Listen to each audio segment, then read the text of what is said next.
वस्तु नहीं मानते तब तक प्रेम की प्राप्ति नहीं होती, नियम से आसक्ति हो जाती है। ये तो उपासना है, अगर वासना भी नियम से की जाए तो उसमें आसक्ति हो जाती है। मानो एक कोई तंबाकू है, वो खा रहा है, उसके खाते खाते इतनी आसक्ति हो जाएगी कि उसको लगेगा मैं इसके बिना जी नहीं सकता। ये नियम में पावर है, ये नियम में सामर्थ्य है। असत वस्तुओं का सेवन अगर नियम पूर्वक किया जाए तो ऐसा अनुभव कराने लगती है कि मैं उनके बिना रह नहीं सकता। तो यदि हम सच्चिदानंद प्रभु का भजन का नियम करें तो नियम में इतनी सामर्थ्य है कि कुछ समय के बाद आप भजन के बिना रह नहीं सकते, आपकी भजन में आसक्ति हो जाएगी। पर नियम पालन के लिए हर कष्ट सहना, यही तपस्या है। जिस नियम को हम लें उस नियम पालन करने के लिए चाहे हमें जितना कष्ट मिले, हम अपने नियम को न तोड़ें। तो नियम से भगवान प्रसन्न हो जाते हैं, क्योंकि नियम से ही प्रेम की प्राप्ति होती है। निंदन्तु नीति निपुणा यदिवा स्तुवन्तु लक्ष्मी समाविशतु गच्छतु वा यथेच्छम अद्यैव वा मरणमस्तु युगांतरे वा न्यायात् पथा प्रविचलन्ति पदम न धीरा। नियम पालन करने के लिए हमको इतना बलवान बनना पड़ेगा, चाहे लोग हमारी निंदा करें या हमारी स्तुति करें।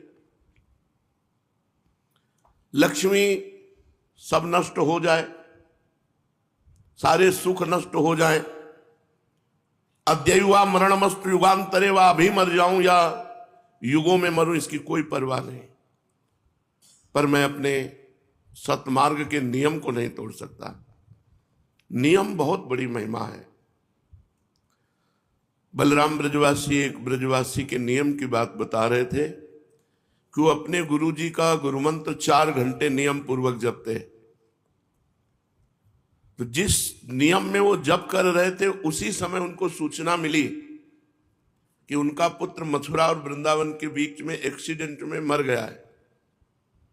वो आसन से खड़े नहीं हुए, आचमन किया और परिवार वालों को कहा जाओ अब तो मर ही गए हैं, उनकी अंत्येष्टि क्रिया की व्यवस्था करो, हमारा नियम पूरा हो जाएगा तब उठ के हम आएंगे। कितनी बड़ी बात है कि एक पुत्र, वो भी मरणासन अवस्था में, और हम उस समय नियम का पालन करने की बात करें। धीरा वही धैर्यवान है जो अपने नियम का पालन करे। नियम के पालन में देवता भी विघ्न डालते हैं, माया भी विघ्न डालती है, पर जो नियम ले कम से कम 12 वर्ष तक उसका पालन करे तो बहुत बहुत लाभ उसे प्राप्त होगा। आज किसी की आध्यात्मिक विशेष उन्नति इसीलिए नहीं दिखाई देती, नियम की पूर्ति की तरफ किसी का चिंतन नहीं है। हमारा नियम है, हम इतने बजे जगते हैं, इतने माला करते हैं, इतना पाठ करते हैं, सत्संग जाते हैं, अमुक अमुक हमारी दिनचर्या है। मनाया माला चला ली, मनाया नियम। चैतन्य महाप्रभु जिनका पावन चरित्र आप सुन रहे हैं, नियम बना दिया, पूरी रात श्रीवास के घर कीर्तन होगा। तुमुल ध्वनि से, उच्च ध्वनि से मृदंग, झांझ, ढफ आदि बजते, महाप्रभु बीच में हरि बोल और महामंत्र का कीर्तन अमृत में। आसपास के जो लोग थे, जो श्रद्धावान थे, उनके हृदय में उत्साह प्रकट हुआ कि काश अगर ये दरवाजा बंद करके कीर्तन न करते तो हम लोग भी सम्मिलित हो जाते। तो जो अनाधिकारी थे उनके भी हृदय में जलन हुई, किसी तरह कीर्तन बंद होना चाहिए। ये झांझ पीट पीट कर पूरी रात सोने नहीं देते। जो विषयी पुरुष होते हैं उनको भागवतिक पुरुषों से द्वेष होता है अपने आप। यद्यपि भागवतिक महापुरुषों के द्वारा उनका कभी अमंगल नहीं, तो द्वेष का कारण ही कोई उपस्थित नहीं हो सकता भक्तों के जीवन में ऐसे कोई आचरण नहीं होते कि किसी व्यक्ति की जलन का कारण बने, पर जो विषयी होते हैं, पापात्मा होते हैं, उनका स्वाभाविक भक्तों से द्वेष होता है। ये प्रकृति है, ये स्वभाव है। महाप्रभु को भी नहीं बख्शा। जो आसपास के लोग द्वेष करने वाले थे, अनाधिकारी थे, उनके हृदय में भारी जलन पैदा हुई। किसी तरह कीर्तन बंद होना चाहिए। ये नहीं सोचा कि हम कीर्तन नहीं करते तो हमारा परम सौभाग्य ये तो है कि हमारे कानों में नाम कीर्तन पड़ रहा है भगवान का। जो गति कीर्तन करने वालों की होती है, वही गति कीर्तन सुनने वालों की होती है। जो कथन का फल है वही श्रवण का फल है। जो भावुक लोग थे, उनके हृदय में संकीर्तन को देखने की उत्सुकता उत्पन्न हुई। ये नियम बहुत दोनों को अखरने लगा। जो अनाधिकारी द्वेष भाव रखने वाले थे, उनके हृदय में तो अखरने लगा कि पूरी रात ढोल पीटते हैं, जान पीटते हैं, नींद नहीं आती। जो अधिकारी भावुक जन थे, उनको कि बस चयन किए हुए भक्त जनों को अंदर कर लिया और दरवाजा बंद कर लिया। ये क्या है? अरे खुला कीर्तन करो जिससे हम भी आनंदित हो। दोनों भाव वालों को झुंझलाहट पैदा हो गई। श्रद्धावान अपनी झुंझलाहट को रोककर धैर्यपूर्वक कि कभी तो ऐसा अवसर आएगा कि कीर्तन घर के बाहर होगा तो हम भी आनंद ले लेंगे, वो प्रतीक्षा करने लगे। नम्रता पूर्वक भगवान से प्रार्थना करने लगे कि कभी हमें भी कीर्तन में सम्मिलित होने का अवसर मिले।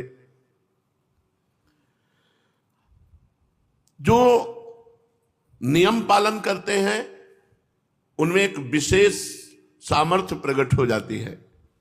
उत्तरोत्तर अध्यात्म की उन्नति होती है और वो प्रभु के चरणारविंद तक पहुंच जाते हैं, नियम पालन करने वाला। किंतु जो नियम का पालन नहीं कर पाते हैं तो उनको काम क्रोध आदि परास्त कर देते हैं। बहुत पॉइंट की बात है। जो नियम निष्ठ नहीं होते उन्हें काम क्रोध आदि परास्त कर देते हैं। अपनी दिनचर्या की भी मौज मस्ती, तो इन्हें काम क्रोध आदि इनको परास्त कर देंगे। ये सब मरे हुए हैं। जिनके मन में भागवतिक उत्साह नहीं, भजन का उत्साह नहीं, भगवत चर्चा सुनने की अंदर तृष्णा नहीं, वो मरा हुआ जीवन है। जिन हरि भगति हृदय नहीं आनी, जीवित सौ समान ते प्राणी। वो मुर्दे के समान है जिसके हृदय में भगवान की भक्ति नहीं। जो संकीर्तन को विघ्न रूप समझ रहे थे, यार रात भर ऐसा होता है। जहां भागवतिक नियम होता है वहां द्वेष पैदा हो जाता है उन लोगों के हृदय में जो विषय होते हैं। द्वेष स्वाभाविक प्रकट हो जाता है, ये प्रकृति है। बहुत से शत्रु भाव रखने लगे महाप्रभु के प्रति। ये कीर्तन बंद होना चाहिए। वैष्णवों को देखते ही रुद्र दृष्टि से जहां शाम हुई, ढोल मंजीर आदि लेकर वैष्णव जन एकत्रित होने लगे श्रीवास के घर में, तो जो विद्वेषी थे उनके हृदय में जलन पैदा हुई कि किसी तरह कीर्तन बंद होना चाहिए। अब ऐसे लोग संकीर्तन का विरुद्ध प्रचार करने लगे और भगवान की इस प्रकृति में सबको सपोर्ट मिलता है, सबको।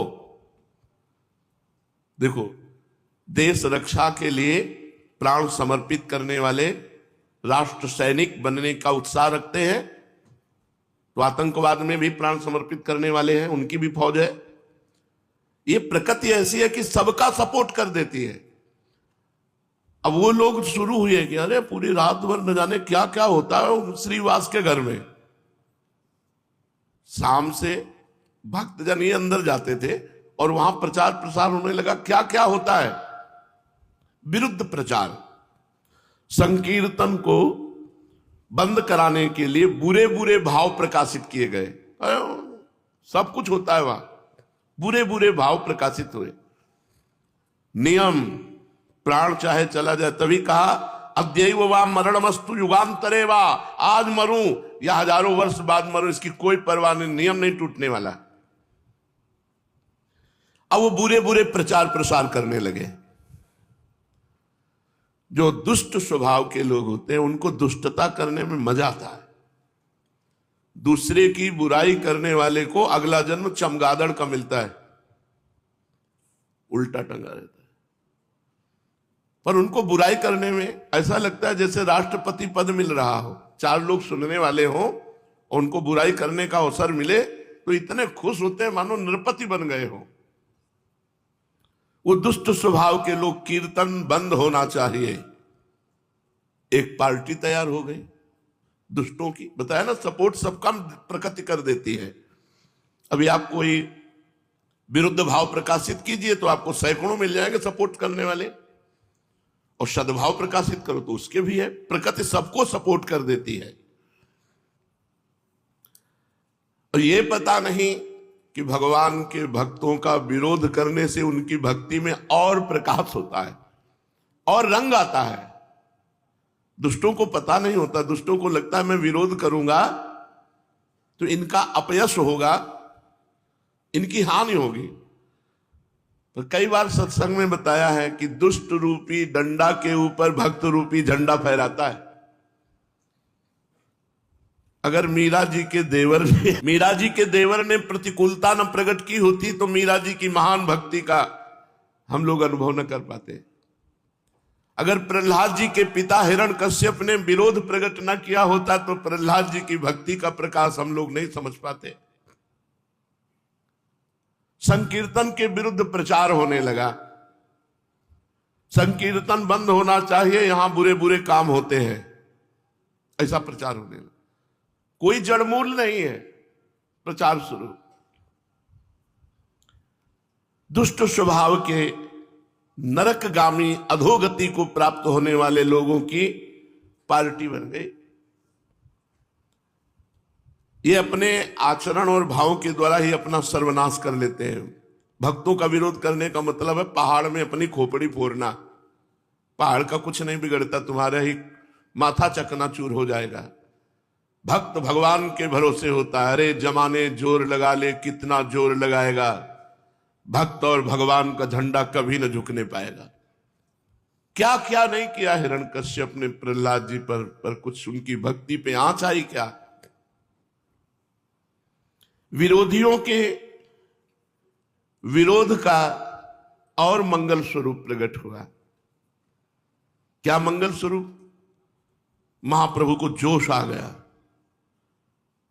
भक्तों को भयभीत देख करके महाप्रभु के हृदय में विश्वव्यापी संकीर्तन को फैलाने का, नहीं तो हो सकता था कि कई वर्षों चलता रहता दरवाजा बंद करके कीर्तन, लेकिन कीर्तन के विरोध ने कीर्तन को विश्वव्यापी बना दिया। दुष्ट पुरुषों के विरोध से महापुरुषों का बड़ा कार्य हो जाता है। ये दुष्ट जन जो है, विरोधी जन जो है, अभक्त जन जो है, उनके चरणों में प्रणाम है। ये भक्ति को, नियम निष्ठा को प्रकाशित करने वाले हैं। भक्तों को अगर किसी ने प्रकाशित किया तो भक्ति विरोधी आचरण वाले दुष्टों ने प्रकाशित किया। बलिहारी है उन दुष्टों की जिन्होंने ऐसे महान भक्तों को प्रकाशित कर दिया कि हम जान पाए कि इतनी क्षमता के महापुरुष है। भक्तजन और आनंदित होते हैं जब विरोध होता है। देखते हैं श्री जी क्या करते हैं, देखते हैं प्रभु क्या करते हैं। इनका कोई मंगल विधान है, और जब परिणाम निकल के आता है तो परम मंगल विधान। देखो यहां कीर्तन का विरोध, भारी विरोध शुरू हो गया। संकीर्तन विरोधियों ने संकीर्तन की पहले निंदा की, फिर रोकने का उपाय सब मिलकर सोचा कि क्या उपाय हो सकता है कीर्तन बंद हो जाए। संकीर्तन के विरुद्ध निंदा करना और ये उपाय सोचना किस तरह से इन भक्तों को भय प्राप्त हो जाए और ये कीर्तन बंद कर दे। महाप्रभु को इसकी कोई परवाह नहीं। श्री कृष्ण संकीर्तन में सदा संलग्न रहने लगे। सैकड़ों लोग विरोधी हो गए कीर्तन के। रात्रि भर संकीर्तन होता, भक्तगण जोर से हरि बोल की ध्वनि करते। आसपास के लोग दुष्टों के संग में हो गए, क्योंकि नींद नहीं, नींद में दखल पड़ता। भांति भांति से कीर्तन के विरुद्ध भाव फैलाने लगे। कोई कहता ये लोग रात्रि भर ढोल पीटते हैं, चिल्लाते हैं, नींद नहीं आती, सोना हराम कर दिया। कोई कहता है योग तपस्या ज्ञान तो कुछ जानते नहीं है, इकट्ठे हो गए और चिल्लाते हैं। चिल्लाना ही ये भक्ति समझते हैं। कोई बीच में कहता जी पूरी हत्या की जड़ तो ये श्री बास है, ये भीख की रोटी खाता है और रात्रि भर अपने घर में कीर्तन कराता है, पूरा मोहल्ला परेशान है। 10-20 लोग ऐसे बैठ गए, कीर्तन का आनंद नहीं ले रहे, निंदा कर रहे हैं बैठकर, कीर्तन का विरोध की भावना। अब ये प्रचार प्रसार आपस में निंदा स्तुति का होते होते काजी के पास पहुंचा। कुछ लोगों ने काजी से रिपोर्ट की कि श्रीवास के घर रात्रि भर बड़ा उपद्रव होता है, वहां जो नहीं होना चाहिए वो भी होता है, आप इस पर दखल डालिए। अब दुष्टों को तो बड़ा आनंद हुआ। अब ये प्रचार करने लगे कि राजा की तरफ से कीर्तन करने वालों के लिए फौज भेजी गई है और वो आएंगे, कीर्तन करने वालों को बांध कर ले जाएंगे, सजा देंगे, जेल में डाल देंगे और श्रीवास का घर तो तोड़ फोड़ करके गंगा जी में बहा देंगे। कीर्तन करने वालों की अब खैर नहीं। ऐसे पूरे नवद्वीप में खबर फैल गई जब काजी को सूचना मिली। अब आई है नियम की परीक्षा की घड़ी। अब उनमें जो कुछ हल्के भाव वाले थे उन्होंने कहा भाई कृष्ण कृष्ण जपना तो हम जप लेंगे अब, लेकिन राजा के डंडे कौन खाएगा, जेल में कौन बंद होगा। तो श्रीवास जी के घर आना बंद कर दिया। उनमें जो कच्चे दिल वाले थे, भाई हम तो कीर्तन करते, हमारा तो कोई दोष नहीं, हम तो साफ कह देंगे कि हम भाई अब आज से कीर्तन में नहीं जाएंगे। और सही बात है, किवाड़ बंद करके कीर्तन करने की जरूरत क्या है। कुछ कमजोर दिल वाले जो थे वो उधर ही सपोर्ट में हो गए भयवश। ऐसा नहीं होना चाहिए। अच्छा, कुछ लोग होते हैं दो मुंह वाले, इधर भी मौजली उधर भी मौजली। दुष्टों की तरफ दुष्टता का सहयोग कर दिया, साधु की तरफ साधुता का। अरे आप कीर्तन करो, देखेंगे जो होगा। और बहुत अच्छा किया, रात भर कीर्तन करके जो है किसी को चैन नहीं लेने देते, दोनों तरफ। तो ऐसे जो कुछ वो तो डर गए। कुछ लोगों ने कहा जब तक फौज ना आवे तब तक कीर्तन चालू रखो, फिर फौज आएगी तो देखा जाएगा। हिम्मती जो भक्तजन थे। कुछ ने कहा कि चलो काजी से जाके कहते हैं कीर्तन में स्त्रियों को भी अंदर ले जाते हैं। मालूम पड़ता है ये लोग शास्त्र विरुद्ध आचरण करने वाले वाम मार्गी। यहां तक ये लोग पता नहीं क्या सोच सकते हैं, कितना सोच सकते हैं विरोधी। और ये एक यहीं की बात नहीं कि कीर्तन में गदाधर भट्ट जी जब कथा कहते तो भगवान में डूब करके ऐसे कथा कहते कि कथा सुनने वाले वैरागी और प्रेमी हो जाते। संसार से वैराग्य और भगवान से अनुराग। एक कल्याण सिंह नाम के कथा सुनने आते थे, बड़े धनी मानी थे। तो कथा में यही तो चर्चाएं होती हैं कि भाई ब्रह्मचर्य से रहो, संयम से रहो। ऐसा उन्होंने अपनी पत्नी से बात करना बंद कर दिया, काम संबंधी चेष्टाएं बंद कर दी। अब पत्नी तो कथा सुनने आती नहीं थी। उसने विचार किया कि ये पंडित कथा वाचक ही हमारी जिंदगी में आग लगा दी। अब हमारे पति हमसे बातें नहीं करते, कल्याण सिंह, हम इन पंडित की धुलेंगे जिससे हमारे पति की श्रद्धा पंडित के प्रति खत्म हो जाए। तो कथा सुनना बंद कर देंगे तो फिर हमसे पति पत्नी का प्यार। एक दिन देखा कि एक गर्भवत गली गली मांग रही थी भिक्षा। ऐसे बुलाया और कहा कि ऐसे एक एक दाने मांगती घूम रही, तुझे को असरफियां देंगे, ले। और वहां कथा हो रही है। सभा में जाके कह दे कि पंडित जी जब गर्भ नहीं रहा था तो खूब आते हो, अब गर्भ रह गया है, अब इसका पालन पोषण कौन करेगा। बस इतना तुझे कहना है, जितना पैसा कहेगी उतना देंगे। और वो टुकड़े टुकड़े भीख मांगने वाली, उसके लिए क्या कहने, वो तो निर्लज्ज थी। उसने असरफियां ली और पहुंची कथा में, पंडित जी। तो अब जैसे कथा में पंडित कोई स्त्री पहुंच जाए तो सब, जब ये नहीं था तो खूब आते थे, और जब ये हो गया तो तुम्हारा आना बंद हो गया, इसका पालन पोषण कौन करेगा? वो भी बड़े मौजियल। उन्होंने कहा तू चिंता मत कर, बैठ, इसका भी पालन पोषण होगा, जिसने दिया है वह उसका पालन पोषण भी करेगा। अब तो खुशखुशी होने लगी आपस में। यार हम कहते थे पाखंडी है, कोई कहता नहीं यार बहुत सही महात्मा है ये, कुछ सदविचार कुछ असद विचार। जो निष्ठावान थे उन्होंने कहा झूठ ऐसा क्यों आरोप किया। और गदाधर भट्ट जी एकदम बिल्कुल समान भाव में, मान अपमान में समान स्थिति रखने वाले महापुरुष। उनमें से एक बहुत समर्पित थे, उन्होंने सारे से पीछे बुलाया ऐसे। तो कल्याण सिंह जी महाराज वहां कथा में बैठे हुए थे। उनका सच्ची बता, कभी जानती इनको तू? और उसने जब देखा कि कई लोग आ गए मारी डालेंगे, तो उसने कहा हम बिल्कुल नहीं जानते, हमको तो पैसा मिला है कहने के लिए। बोले चल सभा में कह, चल कर, हजारों की श्रद्धा नष्ट हो रही, किसने तुझे पैसा दिया? तो कहा कोई कल्याण सिंह है, उनकी पत्नी ने हमको दिया पैसा की सभा में बोल।